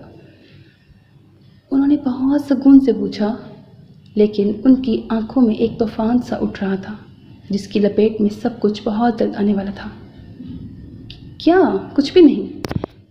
उनके लहजे में कुछ ऐसा था कि 2 पल के लिए एंथोनियो की ज़बान भी लड़खड़ाई थी, मगर वह जल्द ही खुद को कंपोज करते हुए बोला, बर्बादी, तबाही, सब मलियामेट होगा, सब का सब। वो खून छलकाती आंखों से स्क्रीन के उस पार देखते हुए धाड़े जिस पर वहाँ मौजूद सबका वजूद कपकपाया। तुम्हारी बेटी मेरे कब्जे में है, मैं चाहूँ तो अभी इसकी खोपड़ी गोली से उड़ा दूँ और तुम मुझे धमकी दे रहे हो? एंथोनियो ने होश में आकर पिस्टल हीर के सर पे तान के कहा, उसके सर से पिस्टल हटाओ और अपनी नज़र अपने सेल पे टिकाओ। उन्होंने पथरीले लहजे में कहा तो एंथोनियो कुछ लम्हों के लिए हिचकिचाया और फिर अपनी पॉकेट से सेल निकाल के उसे देखने लगा। तुम मेरे साथ कोई गेम खेल रहे हो जहाज़ेब? उसने सेल पर जब कुछ नहीं देखा तो आईब्रो उचका के कहा। जहाज़ेब कोई गेम नहीं खेलता, खेलता है तो सामने वाले को चारों शाने चित करके उसे ज़बरदस्त मात देता है। टिक टिक 1 2 3 4 5। नज़र मोबाइल पर। जहाज़ेब जो बोल रहे थे उन्होंने एंथोनियो को नासमझी से अपनी जानिब देखते हुए पाया तो उसे बोले, टिक टिक 10। उन्होंने अभी कहा ही था कि एंथोनियो का मोबाइल बजने लगा। देख क्या रहे हो, उठाओ। उनके कहने पर वो आखिरी बल पर कॉल उठा गया। सामने से न जाने क्या कहा गया था कि उसका पूरा वजूद लरज़ा, जबकि उसका चेहरा लट्ठे की मानंद सफ़ेद पड़ गया। गेम खल्लास, सब तबाह, बस यूं यूं यूं, उन्होंने चुटकियां बजाते हुए कहा, जबकि बाकी सब ये मंजर हैरत से देखने लगे क्योंकि उन्हें कुछ समझ ही नहीं आ रहा था कि आखिर हुआ क्या है, कैसे कैसे हुआ ये सब। एंथोनियो की चिल्लाती हुई आवाज़ हवा में गूंजी। सामने से न जाने क्या कहा गया कि वो सेल पकड़कर ज़ोर से दीवार के साथ मार गया। कैसे? मैं पूछता हूँ कैसे? तुमने कैसे अचानक से मेरी हर जगह पे धावा बोल दिया है? वो लैपटॉप के सामने झुककर जहाज़ेब रॉयल से डिमांड करने लगा। उसका रोम रोम गुस्से से पागल हो रहा था। ऐसे ऐसे और बस ऐसे? जहाज़ेब ने चुटकियां बजाते हुए सफाकी से कहना शुरू किया, तुम्हें क्या लगा तुम मेरे घर में घुसकर मेरी बेटी को उठवा ले जाओगे तो मैं यहाँ चुपचाप बैठा सब तमाशा देखता रह जाऊँगा? नहीं, मैं तुम्हारी आने वाली नस्लों तक को बर्बाद करके रख दूँगा। वो शोला बरसाते लहजे में गुर्राए, लेकिन ये इटली है, तुम्हारा न्यूयॉर्क नहीं। ये मेरी ज़मीन है, यानी मेरा राज। इस मुल्क का अंडरवर्ल्ड बादशाह मेरा बाप है। तुमने ये कैसे किया है? ये पॉसिबल ही नहीं है कि तुम हमारे मुल्क में घुस के हमारी सारी प्रॉपर्टी और घरों पे अटैक करवाओ। वो चीखते हुए बोला क्योंकि उसे ये बात हजम ही नहीं हो रही थी। हल्का फुल्का वार समझ में आता है, लेकिन सिरे से सब पे काबिज आ जाना कैसे? बिल्कुल वैसे ही जैसे तुमने मेरी दुनिया को तबाह करने के लिए प्लान बनाया हुआ था, लेकिन तुम एक्शन ही नहीं ले पाए। लेकिन हम रॉयल्स हैं जो सोचने के साथ साथ अमल करना भी जानते हैं। बहुत गरूर है ना तुम रॉयल्स को। अगर मेरा कुछ नहीं बचा तो तुम्हारी इस बेटी को भी मरना होगा। वो सुर्ख होती आंखों से कहकर पिस्टल का रुख हीर की जानिब कर गया। तुमने पहली गलती से किडनैप करवा के की है, दूसरी गलती इस पे हाथ उठा के, अब ये तीसरी गलती मत करना। खुदा की कसम, मैंने तुम्हें सज़ा अभी सिर्फ पहली गलती की दी है जो तुमसे बर्दाश्त नहीं हो रही। इस गलती पर मैं तुम्हें ना जिंदा में छोड़ूंगा ना मुर्दों में। उसका हाथ कुछ पल के लिए ट्रिगर से ज़रूर लरसा, मगर वो और मजबूती से उसके सर पे निशाना बांध गया।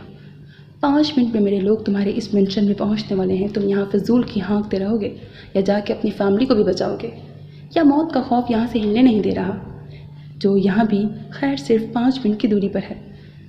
उनके कहने पर एंथोनियो की आंखें गुस्से से जलने लगीं तो उसने एक नज़र तमाम रॉयल्स के मेंबर पर डाली जो खाली नज़रों से उसे ही देख रहे थे। फिर उसने शैतानी कहकहा लगाया, जो मेरा है वो तो मैं वापस हासिल कर लूँगा, क्योंकि हम माफिया के लोगों को इस शोहरत की बहुत लत होती है जो मरने के बाद ही जाती है।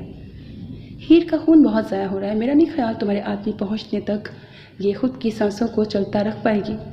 बाकी रही नस्लों के तबाह करने की बात, मेरा एक सरप्राइज़ जल्द ही तुम लोगों को मिलेगा जिसकी गूंज सारी ज़िंदगी तुम लोगों को सुनाई देती रहेगी। यकीन करो रॉयल्स, ये मेरा तुम लोगों को अब तक का बेस्ट गिफ्ट होगा। हीर न सही, मैं दूसरे तरीके से तुम लोगों को मारूंगा। वो बेबसी से कहकर कॉल ड्रॉप कर गया और अपने कदम हंटर की जानिब बढ़ाने लगा। धोखा, तुम्हें क्या लगा था तुम मुझे चीट करोगे और मुझे खबर नहीं होगी? तुमने खबर दे दी ना रॉयल्स को, सज़ा तो बनती है।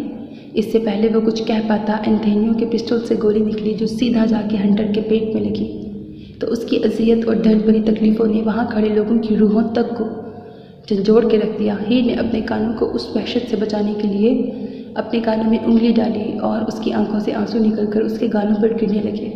तभी उसने अपनी थोड़ी पर किसी की सख्त गिरफ्त महसूस की तो वो झटके से अपनी आंखें खोलकर कानों से उंगली निकाल गई। मुझे पता है वो तुम तक बहुत जल्द पहुंचने वाले हैं, लेकिन ये अभी ख़त्म नहीं हुआ। वापस से फिर मुलाकात होगी। एंटोनियो ने अपनी गिरफ्त उसकी थोड़ी पर सख्त करते हुए कहा और फिर उसके साथियों के साथ बेसमेंट के दरवाजे की तरफ बढ़ गया। कहते हैं इंसानी जिस्म से खून का काफ़ी बह जाना ख़तरनाक है। देखते हैं अगली मुलाकात तक तुम दोनों मुझे ज़िंदा मिलते हो भी या नहीं। वो तंसिया हंसकर वहाँ से निकल गया। कॉल ड्रॉप होते ही हसाम ने जोर से लैपटॉप की स्क्रीन पर पंच मारा, जिसकी वजह से वो चकनाचूर होकर टूट गई। उसे मरना होगा।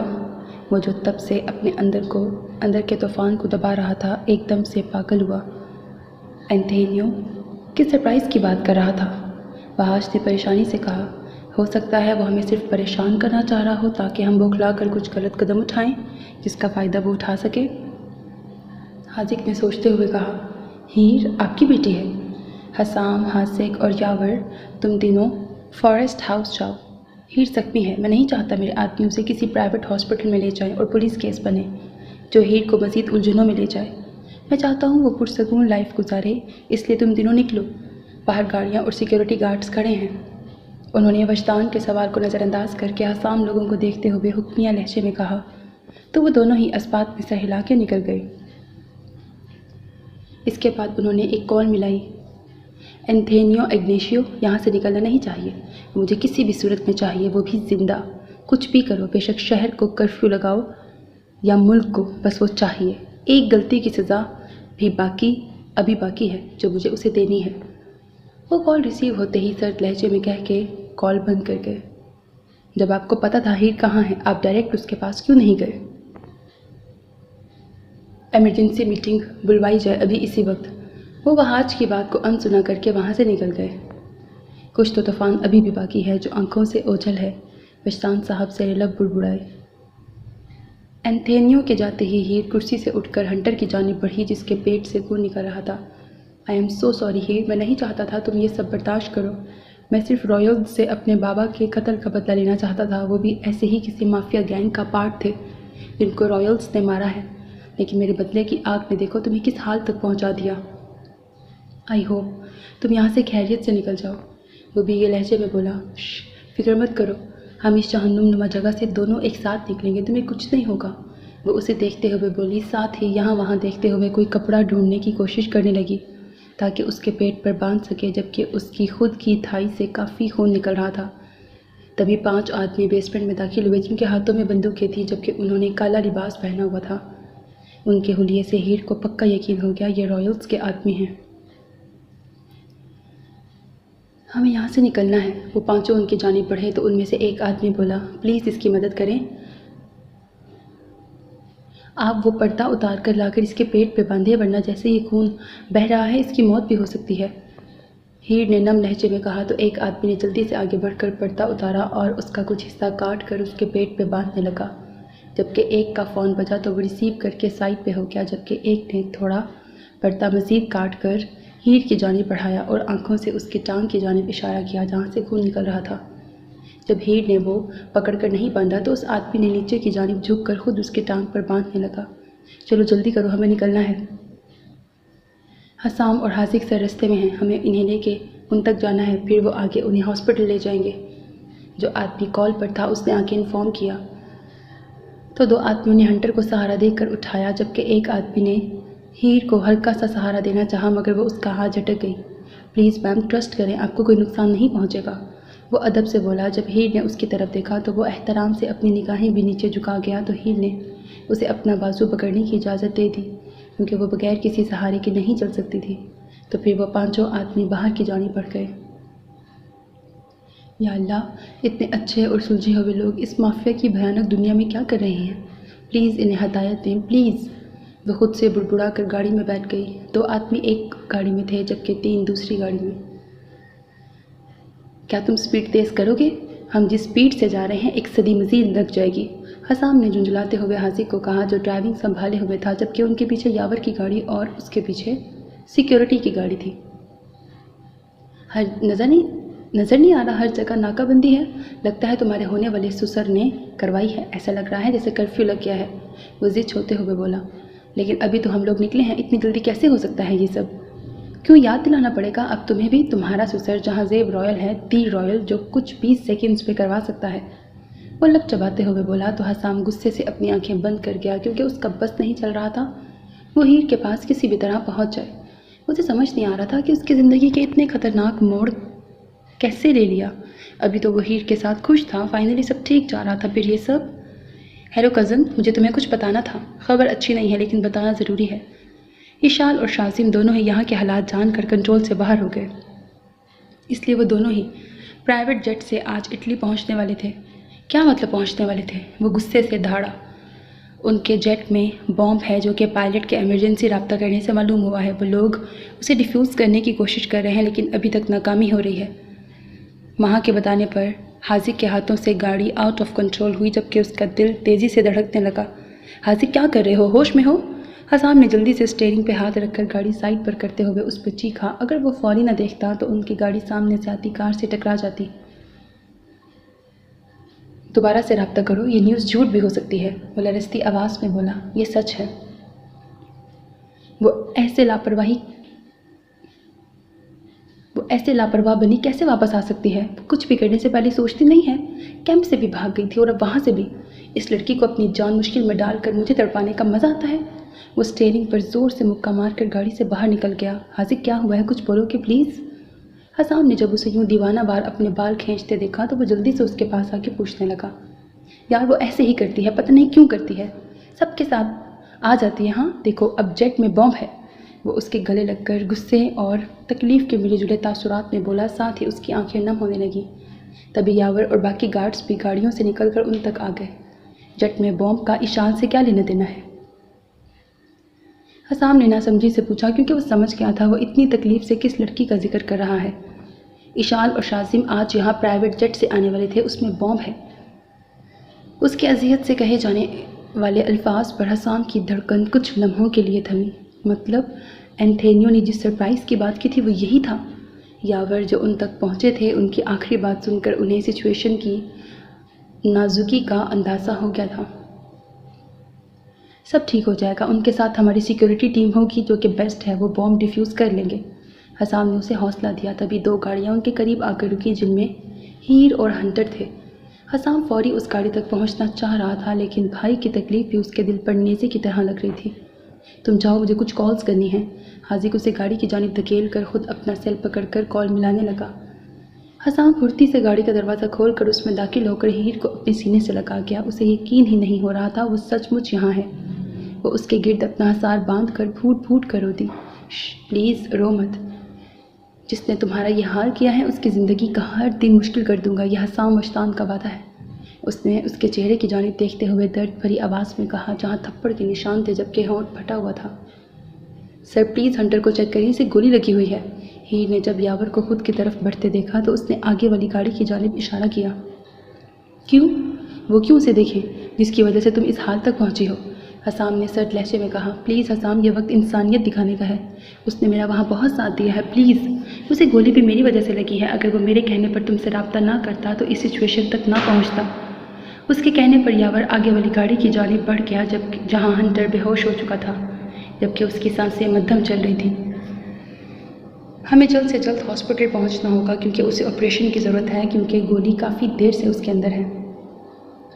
यावर ने आकर जल्दी से कहा तो वो सब लोग गाड़ियों में बैठकर हॉस्पिटल की जानिब बढ़ गए। हाँ बोलो, क्या खबर है? हाजिक जो शारिब के साथ राब्ते में था उससे पूछने लगा। हर तरह की कोशिश की जा रही है लेकिन बॉम्ब को स्टॉप करना उन्हें नहीं आ रहा, वो तकरीबन रोती हुई आवाज़ में बोला, क्योंकि इशाल उसकी इकलौती बहन थी। कोई तो तरीका होगा, हर चीज़ का हल होता है, बस हमें उसे ढूंढना आना चाहिए। हाजिक सुलगते लहजे में बोला। आई थिंक हमें एंथोनियो की ज़रूरत है। मुझे समझ नहीं आ रहा मैं यहाँ खड़ा क्या कर रहा हूँ जब हीर अंदर है। हसाम ने कॉरिडोर में यहाँ वहाँ चलते सर्द लहजे में कहा, जिस पे हुरिया बेगम ने नामी सर हिलाकर एक आईब्रो उचका के उसकी तरफ देखा तो वह गुस्से से अपने बालों में हाथ फेर कर कुर्सी पर बैठ गया। कसम से मुझे यकीन नहीं हो रहा, उन बास्टर्ड्स ने मुझ पर कमरे में जाने से पाबंदी लगा दी है। वो दांत पीसता हुआ बोला। हसाम, तुम जैसे ही कमरे में दाखिल हुए तुमने उन बेचारे डॉक्टर्स पर अपना रोब झाड़ना शुरू कर दिया। वो इतने नर्वस हो गए कि उनसे अपना काम ठीक तरीके से नहीं हो पा रहा। ये तो फिर भी उनकी बहादुरी है जो वो तुम्हें कमरे से बाहर निकालने में कामयाब हो गए। हुरिया ने अपने बेटे को अफसोस से देखते हुए कहा, जिसका गुस्सा किसी पल भी कम नहीं हो रहा था और वो सिर्फ अभी तक अपनी माँ की मौजूदगी का लिहाज करके ज़्यादा उधम नहीं मचा रहा था। लेकिन मामा, मुझे उसके पास बैठ के उसका हाथ थामना चाहिए। वो इतने दर्द में है, उसने पहली बार ऐसी सिचुएशन का सामना किया है। मुझे इस पर उसके करीब होना चाहिए ना कि यहाँ पे। वो एहतजाजन बोला तो हुरिया बेगम ने उसके अल्फाज में बेकरारी महसूस की। मैं जानती हूँ हीर हमारी दुनिया में नहीं है, उसे ऐसे माहौल में रहने की आदत नहीं है, लेकिन हो जाएगी। तुम जानते हो हम सब लोग फैमिली हैं जो एक दूसरे की जान की हिफाजत की खातिर किसी भी हद तक जाएंगे। और हीर तो फिर बहुत खुशकिस्मत है, उसके पास वो 2 लोग हैं जो इस दुनिया के लिए बहुत अनमोल हैं, तुम और जहांज़ेब रॉयल। वो उसके दोनों हाथ अपने हाथ में पकड़कर उसे समझाते हुए बोली,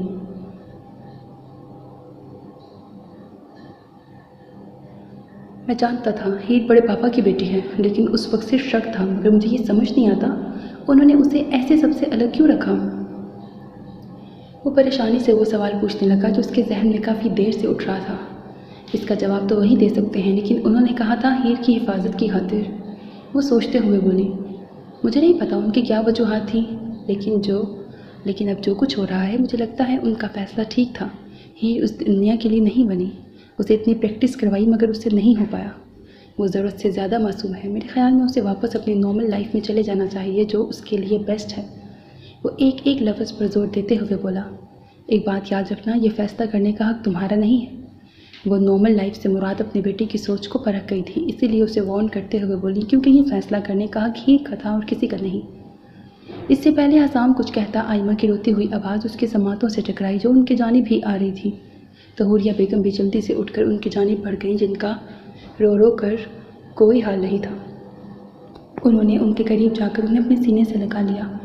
वो दोनों ही उनकी तकलीफ़ से बखूबी वाकिफ़ थे, क्योंकि ऐसे ही दुश्मनों के अटैक की वजह से उनकी बेटी की डेथ हुई थी और आज फिर से वो वही अज़ियत महसूस कर रही थी। अभी तो उन्हें शाज़िम और इशान का नहीं पता था। वो तकलीफ़ से सोचते हुए कुर्सी से उठ गया, क्योंकि ये खबर अभी हासिक और शारिब तक महदूद थी। बड़ों को इस पर मुलविस नहीं किया था, क्योंकि उनका ख्याल था वो जल्द ही इसका कोई हल निकाल लेंगे। हुरिया बेगम जो आयमा को चुप करवाने की कोशिश कर रही थी, उनकी नज़र हीर के कमरे से बाहर निकलते डॉक्टर ने खींची। हीर कैसी है?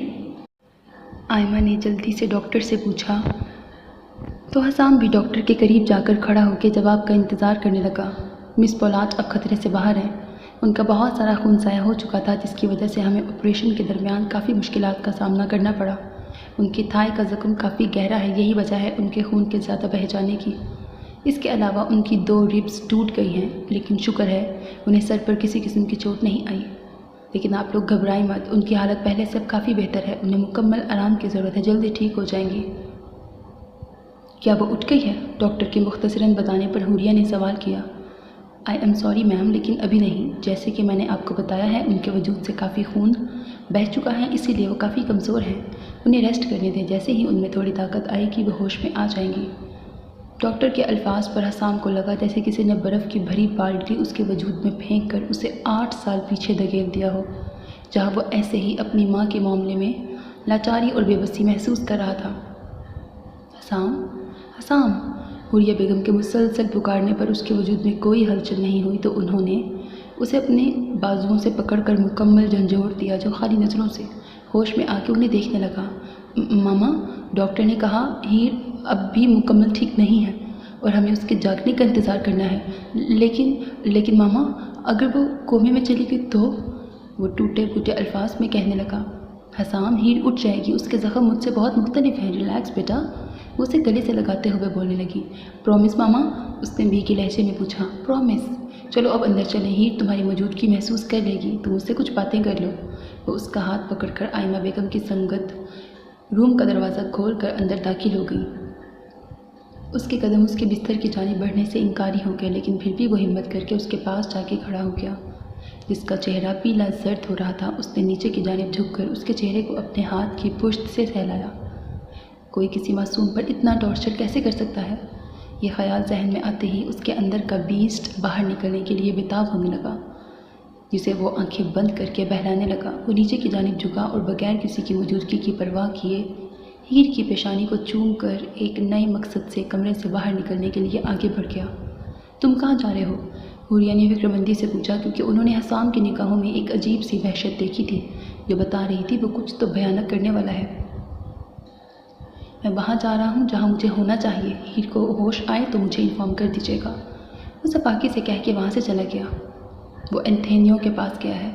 आयमा ने नम आंखों से हीर के चेहरे को मोहब्बत से छूते हुए कहा, इस मामले में हसाम बिल्कुल अपने बाप पे गया है। तब तक सुकून से नहीं बैठेगा जब तक अपना बदला न ले ले और सामने वाले को बता न दे कि उसने उसकी करीबी चीज़ को छू कर खुद अपनी मौत को दावत दी है। हुरिया ने हीर के बराबर स्टूल पर बैठते हुए कहा, हसाम जो भी करेगा अच्छा ही करेगा, क्योंकि वो घटिया इंसान इसी का मुस्तहिक है। आयमा ने नरमी से हीर के बाद सहलाते हुए दांत पीस कर कहा तो हुरिया ने कोई कमेंट नहीं किया, क्योंकि वो उनके दिल में उठते दर्द को बखूबी समझ सकती थी। हसाम जैसे ही तहखाने में दाखिल होने लगा तो उसके कानों में किसी की चीखो पुकार की आवाज़ सुनाई पड़ी। एंथोनियो इग्नेशियो को तुम लोगों ने कहाँ रखा है? वो अपने बड़े बाबा से जितना वाकिफ़ था वो जानता था इस वक्त एंथोनियो जिंदा या मुर्दा इस तहखाने में लाजमी मौजूद होगा। इसलिए दरवाजे पर खड़े गार्ड से करक लहजे में पूछने लगा, वो जेल नंबर 4 में मौजूद है। उसके इन्फॉर्म करते ही हसाम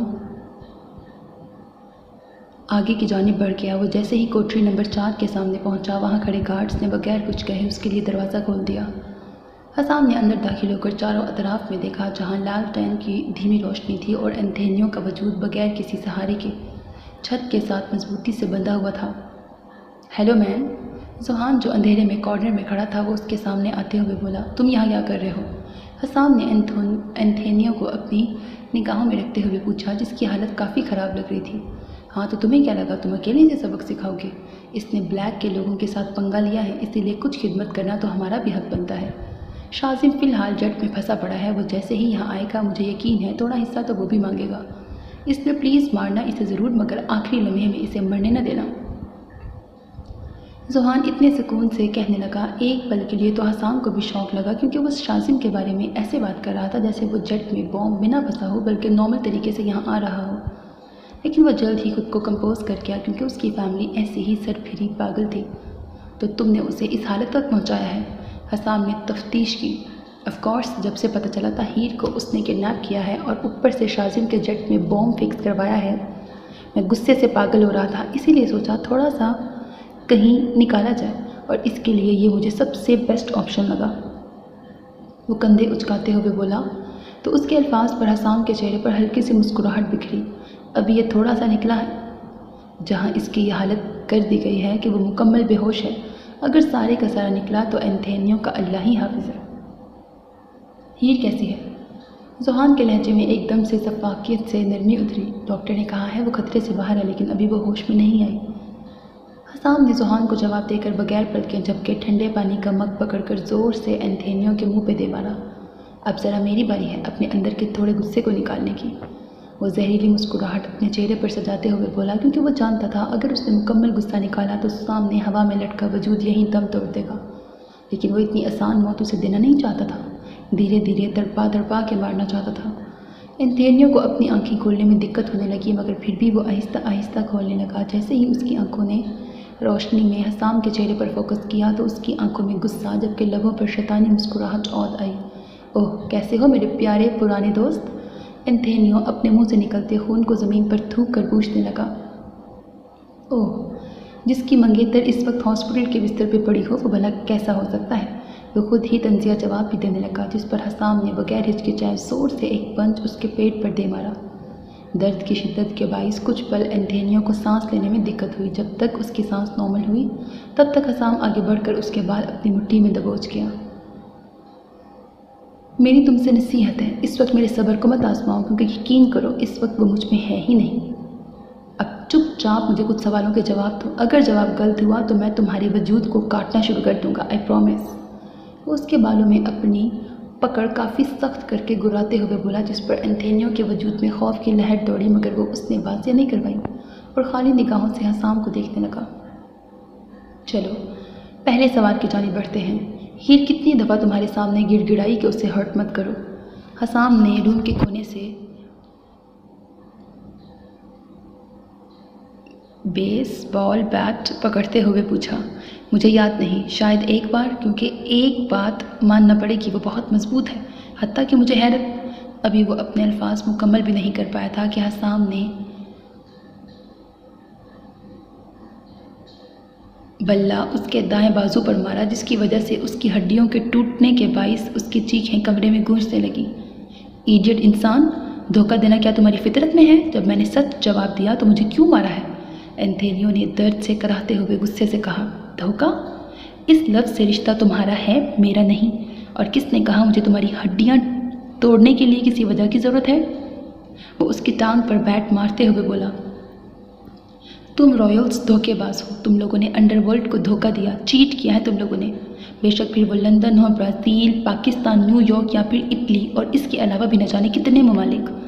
एंथोनियो ने अपने दर्द को दबाकर हलक के बल चीखते हुए कहा तो हसाम ने कुछ पल गौर से उसके चेहरे को देखा।